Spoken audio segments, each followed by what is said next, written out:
Hello and welcome. Claire Atteck here, and I'm delighted that you are joining me today.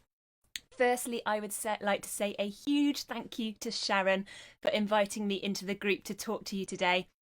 I've got a really exciting topic which I know you're going to love. It's all about the 5 simple but very powerful numbers that you need to help grow your profits. Now, if you're watching live, please do say hello, or if you're watching on replay, give me a hashtag replay so that I know that you're watching and I can help you in all the ways I can. So by the end of the session, I hope that you will be able to understand what those 5 numbers are in your business. But not only that, you will be able to take away what I talk through with you today and implement it right away into your business. Now, some of you may already have frozen at the sound of numbers. Now, please don't be frightened. Hi, Sharon. Thank you for joining me. If there's any technical problems, then do let me know and I'll try to get them sorted. But I think I've got the mic working, so hopefully you can hear me okay. So some of you may have already frozen at the word numbers. Now, I know numbers can sometimes make us feel quite scared, quite intimidated. It's something we tend to want to avoid, and also it's just sometimes can be a little bit dull. Some of that tax and reporting, it's stuff we don't really want to be doing as business owners. Now, I want to give you some reassurance here. The numbers I am going to talk about today, every single person in this group can do. Lovely, thanks Sharon. Everyone in this group can do these numbers. It doesn't matter how your maths ability is, it doesn't matter how you feel about them. I promise you that you will be able to understand these numbers. So stick with me with that. Now, before I get started, a little bit about me. I'm a mummy of 3 children. They're all quite young. I've got 2 of them homeschooling downstairs as we speak. They're on live sessions with their teachers, so fingers crossed that they will keep themselves busy during this live. I've also got a much younger one, just a 3-year-old who's not quite started school yet, and he's actually in front of the telly with Daddy watching him. So fingers crossed we won't get any interruptions, but I'm sure as you're all mums that you understand. So I'm a chartered accountant, a profit strategist and a finance coach. I work with small business owners and entrepreneurs to really help them grow confident with their business finances. Now, by business finances, I don't just mean the backwards looking stuff, so the tax, the legal, the reporting side of things, but also that forwards looking stuff, and that's where the magic truly happens. That's being able to look at your numbers to be able to make better decisions in your business, and also focus on that profit strategy and that profit growth. Now, my background, I started my life in the corporate world. I've worked at Goldman Sachs Investment Bank and also at PricewaterhouseCoopers. So that's one of the big 4 accountancy firms. And I've learned a lot working with those 2 big companies, but I've also grown my own bricks and mortar business as well. So I am a small business owner myself. I've been in the trenches. I understand what it means to run a small business. So the stuff I teach isn't just the theory from the textbooks. It's actually the stuff that I apply to my own business and I know that really works. Now, I run a free Facebook group called Financial Growth for Small Business Owners. This is a jargon-free zone and a completely safe space to ask absolutely anything about your business finances. Whether it's that backwards looking stuff, the tax, the legal reporting side of it, or that forwards looking stuff, your profit growth and your profit strategy. If you would like to join, I will pop a link in the comments after this live. It's called Financial Growth for Small Business Owners. We have weekly live training sessions and there's lots of resources that you can download for your business too. So do come and join me if this is something that interests you. So why are numbers so incredibly important to your business? Now, it's a sad and sobering fact that actually the majority of small businesses that fail, the reason they fail is due to poor financial management. A lot of the time, business owners tend to focus on things like the marketing, the branding, the operational side of things, but actually the financial control you have over your business or the lack of it is one of the most important things that will determine whether or not you succeed as a business. Now, in a study that was conducted by Bloomberg and Hiscox, they looked at a lot of small to medium-sized enterprises, SMEs, And they found that 80%, not 18, 80% failed within 18 months. And the number one reason that was cited for failing was cash flow. So this goes to show how important it is to be looking at those numbers, however they make you feel in your business. Now, if you avoid your numbers, will they just go away? Is it something that we can just go, no, I'm no good at numbers, I'll just ignore it and hopefully it won't come to bite me? Well, I want to use a bit of an analogy to explain why they are so important. So let's imagine that there is in your local area, so your local town, your local village, there's been news of a rare biting insect that has suddenly infested your local area. Now, this rare biting insect has a really poisonous bite. It's really dangerous, and in some cases it can be fatal. Now, what would you do if this happened? Would you think, insects are quite hard to understand, and also I'm not really that interested in them, so I'm just going to ignore it? No, in fact, I think what you would be doing is finding out as much as you can about this insect to try and protect yourself. You'd want to know where it lives, what time of the day it comes out. You'd want to know if there's anything that you can do to protect yourself. Is there some kind of medicine or protection cream? You'd want to know what it looks like. You'd want to know if there's certain clothes that you can wear to protect yourself, and what to do if you did get bitten by that insect. So you will be doing as much research as you can to learn about the topic to protect yourself from that known danger. Now, I want to bring that back to your business and say, well, actually, you know that the number one reason businesses fail is because the business owners don't have hold of their numbers in the business. Therefore, rather than just simply avoid it and hoping it doesn't come to bite you, it is much better to take it head on, learn about those numbers. And as I mentioned at the beginning, you can do the numbers that you need to know to control your business in the right way. So your numbers are the most important thing in your business. Now let's move on to the more fun, sparkly side of business finances, and that's looking at our profit growth and those numbers that can really help us grow a healthy bottom line. Now to do this, I am going to switch over. I'm going to switch over to my slides. This is where I'm not a technical person, so hopefully it will work. If you do lose me, shout at me in the comments. But I'm going to click over to my slides now, and hopefully you will be able to see a slide that says the 3 P's of profit. Now, if you can't see that, then do let me know, but I'm going to carry on as if you can magically see these slides now. So the 5 numbers we talked about at the start. Now, these numbers fall into 3 main categories, and I call these the 3 P's of profit. The first P in profit is called people share. Now, let's think of this as the number of people who buy from you rather than buying from another service. Brilliant. Thank you, Sharon. You can see the slide. That's good. The technology is working. So the first P in profit, there's people share. The number of people who buy from you rather than buying from another company. Of all the potential people out there who are ready to buy your product or service, they have chosen to buy yours. Next up is the pocket share. Now, your customer has already chosen to buy from you. They have a certain amount of money in their pocket. They can choose to spend the money on many different things. So how much of it do they choose to spend in your business, on your products and services? That is your pocket share. And finally, we have our third P in profit, the profit share. Now, your customer has already spent their money with you. The money's in your account. So how much of it do you get to keep, and how much of it ends leaving the business for paying for stock, buying equipment, paying the tax office, paying staff, maintaining your website, attracting new customers, and so on? This is your profit share. Now, when people think about growing their profits, they tend to automatically default to, I need new customers, which tends to then follow with, I need to spend money advertising. They quickly get caught up in trying to learn things like Facebook and Instagram ads, spending money getting printed in local magazines, and they have no real idea whether it will work. How do I know this? Well, this is exactly what I did when I started my bricks and mortar business 5 years ago.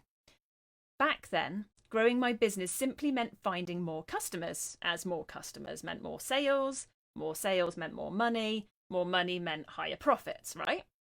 Well, not at all. In fact, for me, more customers had the opposite effect and made me less profitable, as my costs to accommodate those extra customers actually outweighed the income that they brought into my business. I went straight back to the books to work out how to fix it. I'm quite a studious person. I tend to study a lot.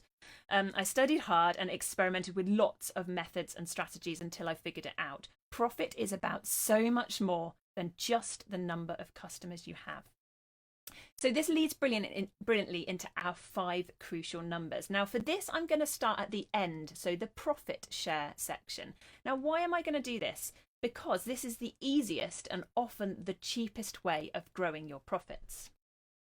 So your first crucial number is your profit margin. Now, don't switch off if this sounds like technical jargon to you.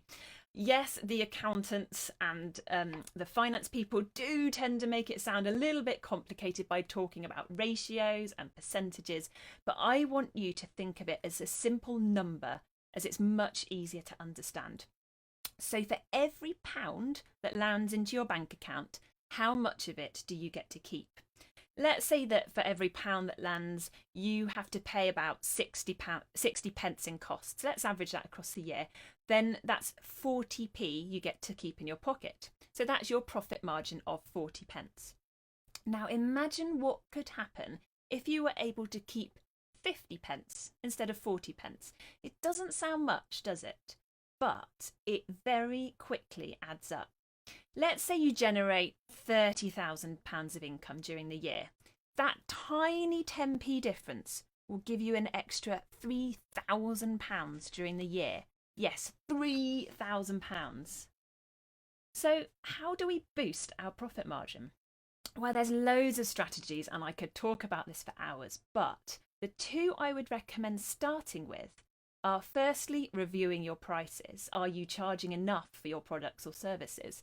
And secondly, are there any unnecessary costs in your business that you can reduce or stop altogether?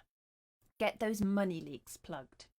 Now, that brings me to the end of the first number, and the good news is that the next 4 numbers aren't even what I'd classify as financial numbers, but they are still 100% crucial to growing that bottom line. So the next one sits under pocket share, and this one is the number of transactions per customer. Now have a think about how many transactions on average your customer makes with you in a given time period. Let's say a 12-month time period. Do they generally spend once? Sharon's saying I think that's a big one. We never charge what we should be. That's right, Sharon. So many people tend to undercharge for their goods and services, especially small business owners. They just lack that confidence to really charge what they're truly worth and that transformation that they're giving their customer. So moving on to number of transactions per customer. So with this one, if you think about a 12-month period, does a customer generally buy from you once and that's it? Do they come back once or twice? Maybe they're a regular, maybe they come monthly. Now, let's think of a massage parlour as an example. On average, say a customer visits every 2 months. So that will be 6 visits a year. Your customer is already sold on you and your business. They've already shown that they are happy to spend money with you. But can you think of a way to encourage or incentivize them to make just 1 extra visit during the year? So 7 instead of 6. That 1 extra visit in this example will boost your income by a massive 17% in the year, which also should help to boost that bottom line too. So you can see it's just a tiny tweak, maybe some kind of incentive to bring them back to that massage parlour or into your business, whatever business that you are running. That small little thing, but it has a massive boost on that bottom line. So moving on to the third key number, and this one also sits under pocket share, and that is the spend per transaction. So again, your customer already knows you and your brand. They've shown you that they are happy to spend money with you. Now, if you could tweak the amount that they spend in each transaction, then each customer paying a tiny little bit more will in turn bring in more income with little or no extra cost to you, thus giving your profits a healthy boost. So a common strategy for this is a simple upsell. So let's think of a fast food outlet. Would you like, if when you go into your fast food outlet, I won't name any names, but you can think of what I mean. Would you like to go large with your chips? You end up paying slightly more, but not a lot more than you were already happy to pay. It just feels a tiny bit more, and there's very little or no extra cost to the restaurant. The result is, yes, more income is coming in. Now, if you are doing this upsell strategy, you need to make sure that what you're upselling has a high perceived cost to the customer, so it's something that they do really want, but a low cost to you as the business owner. So our fourth number then is conversion rate, and this falls in the people share because it's to do with how many people you're managing to get to buy from you. So conversion rate is the number of potential customers who are aware of your product or service, who actually end up purchasing what you've got to offer and becoming a customer. Now, let's use an example. Let's say we have 1,000 people who make an initial inquiry, of which 200 go on to buy from us. Then this is a conversion rate of 20%. So you're 200 divided by 1,000. What would happen if you could tweak this number upwards by just 5%? So that 25% conversion rate instead of the 20%. Well, in this example, it would result in another 50 customers. 50 customers who will be making more transactions with you, spending more in each transaction, and you'll be getting to keep more of the money they spend with you. You can see it's starting to compound. So you can really see from this how the numbers are very, very powerful. Now, our final number is the one that most people think about when they start wanting to grow the profits in their business, and that is the number of leads. So the number of leads is the number of people you're able to reach out to so that they become aware of your product or service. Now, this is generally the most difficult and most expensive way to grow your profits. So my advice to you would be to make sure that you concentrate on the others first, get those working, and then the investment you make in generating the new leads, so obviously the time and money that you need to get those new leads, will then reap much greater rewards as you'll have a higher conversion rate. They'll spend more per transaction with you. They'll make more transactions with you, and you'll get to keep more of the money in your business. So I'm hoping for some of you that has had a little bit of a light bulb moment. And I'm going to try and switch back now to the camera. Again, technology is not my main point, so fingers crossed you can now see me. If you can't, then you'll just have to listen to me with the slides in the background, but hopefully you can see me. So there we have it. So those are the 5 numbers that I encourage you to focus on your business to really make sure that those profits are growing. Just a few small tweaks are needed here and there. You don't have to make giant steps with these. Just a few little tweaks here and there in each of those 5 numbers, and it will have a massive impact on your profits and that bottom line. So what do you do next then? Well, I would encourage you to take away what you have learnt today and try and apply it to your business. So each of you will have your own unique, fabulous business, and it will operate in its own unique and fabulous way. So have a think what you could be doing in each of those 5 areas just to make those tweaks to bring up the profit. Don't forget, I have plenty of ideas. I could talk for hours on different strategies that you can use, which apply to lots of different businesses. So as I mentioned, if you do want to find out more and ask me any questions about your business, then do come and join me in my free private Facebook group. It's called Financial Growth for Small Business Owners. As I mentioned at the start, it's a completely safe space to ask anything about your business finances. And also we have those weekly training sessions and lots of resources for you to download in your business. So that leaves me to say thank you very much for listening, and thank you to Sharon for inviting me into the group today to talk to you. I hope you found it valuable. As I mentioned, any questions, please do ask, and I look forward to connecting with you again soon. Thank you very much for listening, and bye for now.